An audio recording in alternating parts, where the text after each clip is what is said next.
India versus England test ಅಲ್ಲಿ ಆಕಾಶ್ ದೀಪ್ ಅವರು ತಮ್ಮ ಜೀವನ ಸಂಕಷ್ಟಗಳ ಮಧ್ಯೆ ಒಪ್ಪುಗಟ್ಟಿದ ಹೀರೋ ಆಗಿದ್ದಾರೆ. 6 ತಿಂಗಳಲ್ಲಿ ಅಪ್ಪ ಹಾಗೂ ಅಣ್ಣನನ್ನು ಕಳೆದುಕೊಂಡ ಆಕಾಶ್ ದೀಪ್ ಈಗ ಸಹೋದರಿಗೆ ಕ್ಯಾನ್ಸರ್ ತೊಂದರೆಯಾಗಿದೆ.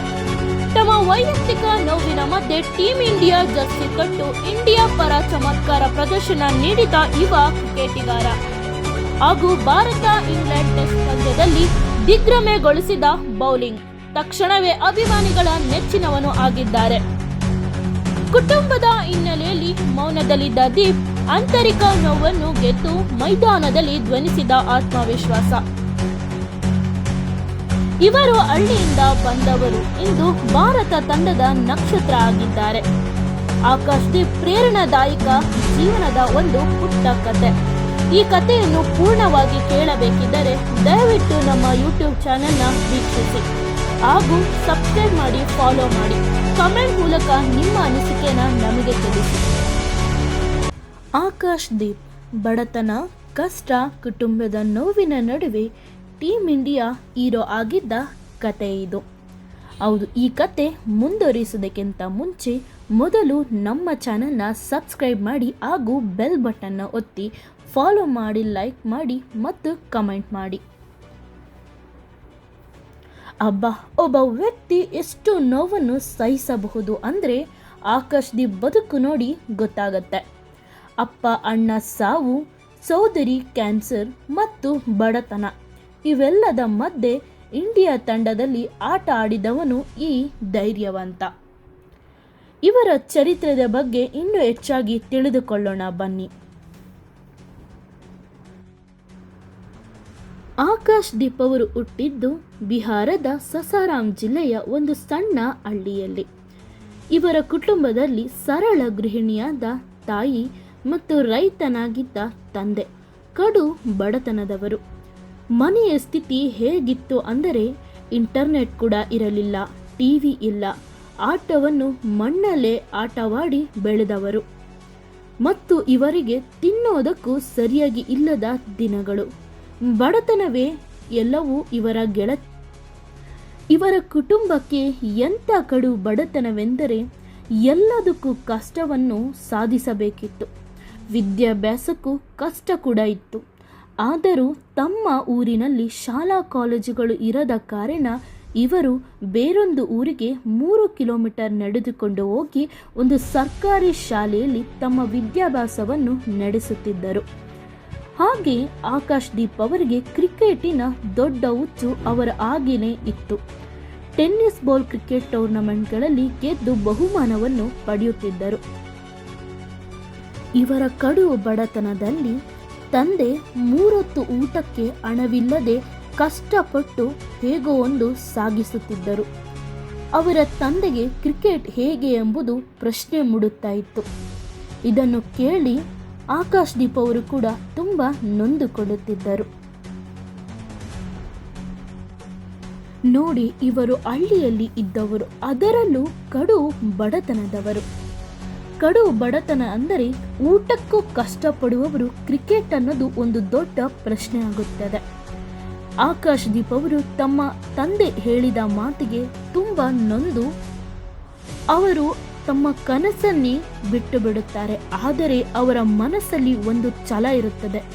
ಮುಂದೊಂದಿನ ನನಗೆ ಒಂದು ಚಾನ್ಸ್ ಸಿಕ್ಕಿದರೆ ಸಾಕು, ನನ್ನ ಪ್ರದರ್ಶನವನ್ನು ತೋರಿಸಿ ನಾನು ನನ್ನ ಜೀವನದಲ್ಲಿ ಗೆದ್ದೇ ಗೆಲ್ಲುತ್ತೇನೆ ಎಂಬುದು ಅವರ ಒಂದು ಮೋಟಿವೇಶನ್ ಆಗಿತ್ತು.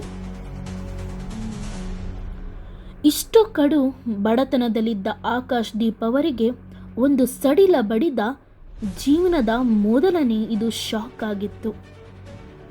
ಹೌದು, ಅವರ ತಂದೆ ತೀವ್ರ ಅನಾರೋಗ್ಯದಿಂದ 2021ರಲ್ಲಿ ನಿಧನರಾದರು.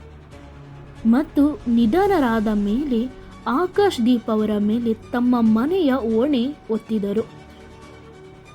ವಿದ್ಯಾಭ್ಯಾಸವನ್ನು ಕೂಡ ಬಿಟ್ಟು ಕೆಲಸಕ್ಕೆ ಹೊರಟರು. ಮುಂದೆ ಇವರೇ ಮನೆ ನಡೆಸುವ ಹೊಣೆ ಹೊತ್ತಿದ್ದರಿಂದ ಆಕಾಶ್ ದೀಪ್ ಅವರು ತಮ್ಮ ಊರು ಮತ್ತು ಮನೆಯನ್ನು ಬಿಟ್ಟು ಕೆಲಸಕ್ಕೆಂದು ಹೊರಟಿದ್ದರು. ಆದರೆ ಆ ಸಮಯದಲ್ಲಿ ಸ್ನೇಹಿತರು ಮತ್ತು ಅಲ್ಲೇ ಸ್ಥಳೀಯರಿದ್ದ ಕೋಚ್ ಅವರು ನೀನು ಕ್ರಿಕೆಟ್ ಬಿಟ್ಟು ಬೇರೆ ಏನೂ ಮಾಡಬೇಡ ಅಂದರು. ಆಕಾಶ್ ದೀಪ್ ಅವರು ಸ್ನೇಹಿತರು ಮತ್ತು ಸ್ಥಳೀಯ ಕೋಚ್ ಅವರು ಹೇಳಿದ ಮಾತನ್ನು ಮನಸ್ಸಿಗೆ ತೆಗೆದುಕೊಂಡು ಹಳ್ಳಿಯಿಂದ ಕೋಲ್ಕತ್ತಾಗೆ ಪ್ರಯಾಣವನ್ನು ನಡೆಸಿದರು. ಸತ್ತವರ ಮನೆಯಿಂದ ಬದುಕು ಹುಟ್ಟು ಎಂಬುದು ಅವರ ಮನಸ್ಸಲ್ಲಿ ಮಾತಾಗಿತ್ತು. ಕೋಲ್ಕತ್ತಾದ ಟೂರ್ನಿಗಳಲ್ಲಿ ಟೆನ್ನಿಸ್ ಬಾಲ್ ಕ್ರಿಕೆಟ್ಗೆ ಸ್ಫೋಟಕ ಬೌಲಿಂಗ್ ಮಾಡಿದರು. ಈ ಬೌಲಿಂಗ್ ನೋಡಿ ಬೆಂಗಾಲಿ ಕೋಚ್ಗಳ ಗಮನ ಕೂಡ ಸೆಳೆದರು. ಇವರು 2022 ಬೆಂಗಾಲಿ ರಾಣಾಜಿ ತಂಡಕ್ಕೆ ಸೇರಕ್ಕೆ ಪಡೆದರು. ನಂತರ ರಾಯಲ್ ಚಾಲೆಂಜರ್ಸ್ ಬೆಂಗಳೂರು ತಂಡದಲ್ಲಿ ಆಯ್ಕೆಯಾದರು. RCB ತಂಡಕ್ಕೆ ಆಯ್ಕೆಯಾದ ಇವರು IPLನಲ್ಲಿ ವಿರಾಟ್ ಕೊಹ್ಲಿ ಅವರ ಜೊತೆ ಭರ್ಜರಿ ಆಟವಾಡಿದರು. ಮತ್ತೆ ಕೊನೆಗೆ ಅವರ ಮಾತು ಇದಾಗಿತ್ತು: ನನ್ನ ಹುಚ್ಚು ಕ್ರಿಕೆಟ್ ಕನಸು ಇವತ್ತಿಗೆ ನನಸಾಯಿತು ಎಂದು ಹೇಳಿಕೆ ನೀಡಿದರು. ಆಕಾಶ್ ದೀಪ್ ಅವರ ಜೀವನ ಹೇಗಿದೆ ಅಂದರೆ, ತಮ್ಮ ಮೊದಲ ಶಾಕಿಂದನೇ ಇನ್ನೂ ಅವರು ಹೊರ ಬಂದಿರಲಿಲ್ಲ. ಅಪ್ಪನ ಸಾವಿನ ಶಾಕ್ ಆದಮೇಲೆ ಅಣ್ಣನು 2026ರಲ್ಲಿ ಅಪಘಾತದಿಂದ ಸಾವನ್ನಪ್ಪಿದರು. ಮನೆಯ ಆರ್ಥಿಕ ಬಿಕ್ಕಟ್ಟು ತೀವ್ರವಾಯಿತು. ತುಂಬ ಕಷ್ಟಗಳ ನಡುವೆ ಆಕಾಶ್ ದೀಪ್ ಅವರು ಜೀವನವನ್ನು ಸಾಗಿಸತೊಡಗಿದರು. ಆಗಲೇ ಇದರ ಹಿಂದೆನೇ ಅವರ ಸಹೋದರಿ ಅಖಂಡ ಜ್ಯೋತಿಗೆ ಕ್ಯಾನ್ಸರ್ ಪತ್ತೆಯಾಗಿತ್ತು. ಆಕಾಶ್ ದಿನದಲ್ಲಿ ತರಬೇತಿಯನ್ನು ಪಡೆಯುತ್ತಿದ್ದರು. ರಾತ್ರಿಯ ವೇಳೆ ತಮ್ಮ ಸಹೋದರಿಯ ಜೊತೆ ಆಸ್ಪತ್ರೆಯಲ್ಲಿ ಇರುತ್ತಿದ್ದರು. ಎಲ್ಲ ಮಿಡುವಿದ್ದರೂ ಹೋರಾಟ ಮಾತ್ರ ನಿಲ್ಲಿಸಲಿಲ್ಲ ನಮ್ಮ ಆಕಾಶ್ ಅವರು. ಇವರು 2020 ಆಕಾಶ್ ದೀಪ್ ಅವರ ಈಗಿನ ಜೀವನ ಶೈಲಿ ಹೇಗಿದೆ ಅಂದರೆ, ಈಗಲೂ ಅದೇ ಕಡುಬಡತನ. ಮನೆ ದೊಡ್ಡದಿಲ್ಲ ಇವರಿಗೆ ಅಂತ ಕಾರಿಲ್ಲ. ಆದರೆ ಇವರ ಮನಸ್ಸು ಮಾತ್ರ ತುಂಬ ದೊಡ್ಡದ್ದು. ತಾನು ಮತ್ತು ತಾಯಿಯು ಸಹೋದರಿಯು ಹಳೆಯ ಒಂದು ಮನೆಯಲ್ಲಿ ಈಗಲೂ ಕೂಡ ಅಲ್ಲೇ ಇದ್ದಾರೆ. ಮಾಧ್ಯಮ ಕ್ರಿಕೆಟ್ ದಿಗ್ಗಜರು ಇವರನ್ನು ರಿಯಲ್ ಫೈಟರ್ ಎಂದು ಮೆಚ್ಚಿ.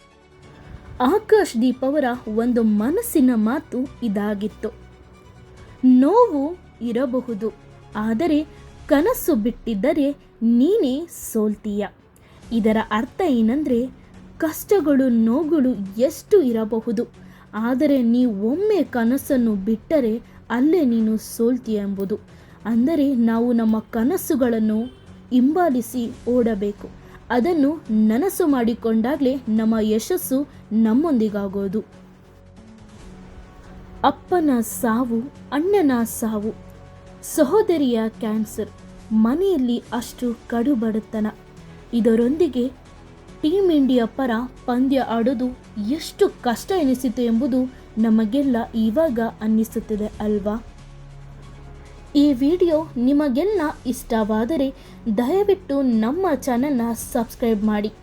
ಹಾಗೂ ಇದೇ ಥರನೇ ಇನ್ನು ವಿಶೇಷವಾದ ವಿಡಿಯೋಗಳಿಗೋಸ್ಕರ ನಮ್ಮ ಚಾನಲ್ನ ಫಾಲೋ ಮಾಡ್ತಾ ಇರಿ. ಇದೇ ಥರನೇ ನಿಮ್ಮ ಕನಸಿಗೂ ಹೋರಾಟಕ್ಕೆ ಧೈರ್ಯ ಬರಲಿ, ನಿಮ್ಮ ಕನಸೆಲ್ಲ ನನಸಾಗಲಿ. ಇನ್ನೊಂದು ವಿಡಿಯೋದಲ್ಲಿ ವಿಶೇಷತೆಯೊಂದಿಗೆ ಮತ್ತೊಮ್ಮೆ ಸಿಗೋಣ. ಧನ್ಯವಾದಗಳು. ಜೈ ಕರ್ನಾಟಕ.